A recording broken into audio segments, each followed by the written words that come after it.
château de l'Escarel, c'est un domaine de 1000 hectares de forêt. Et au cœur de ces 1000 hectares de forêt, on a 105 hectares de vignes. C'est un domaine certifié agriculture biologique depuis 2020.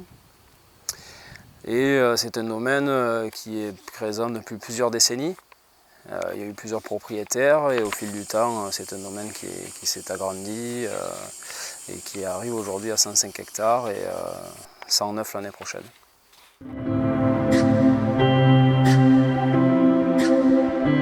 On travaille au milieu d'un environnement comme ici, ça paraissait logique de passer en bio, d'essayer de respecter la nature et puis notre environnement, tout simplement.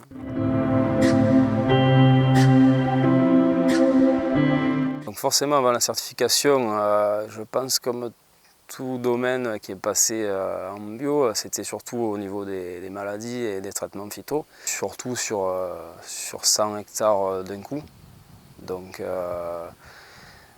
on a commencé en 2018, donc une année dont tout le monde se souvient. On a réussi à passer, donc bon, à partir de là, je pense qu'on a bien commencé notre certification.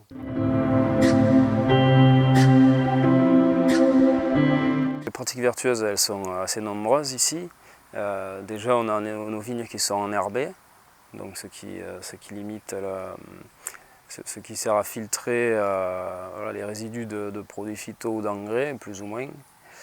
On a fait aussi des essais d'enherbement sous le rang pour diminuer les passages d'intercept, donc limiter aussi le bilan carbone au sein de l'exploitation.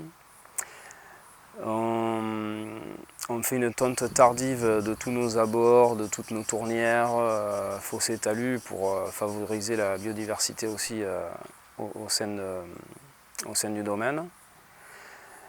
On récupère des eaux d'effluents de cave qui nous servent ensuite à irriguer une toute petite partie de nos domaines, mais c'est à développer. On utilise aussi de la phytothérapie lors de nos traitements, donc ce qui nous permet de diminuer nos apports d'engrais foliaires et d'améliorer la résistance et la résilience de notre végétal.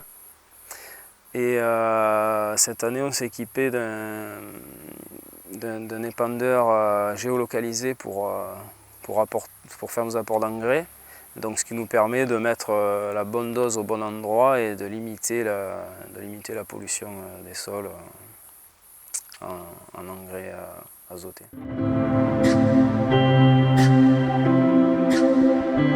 Le premier conseil, c'est de bien étudier le coût de ce passage en bio, parce qu'il y a un coût, un surcoût un peu de production. Après, on peut le contrer avec une augmentation du produit fini aussi. Ensuite, avoir le matériel nécessaire pour conduire une exploitation en agriculture biologique, parce qu'il y a du matériel qui diffère un peu selon les conventionnels. Et le dernier point, c'est de ne pas avoir peur de se lancer. Si on aime la nature, si on aime ce travail-là, c'est la logique des choses. Dans le futur, on y sera obligé de toute manière.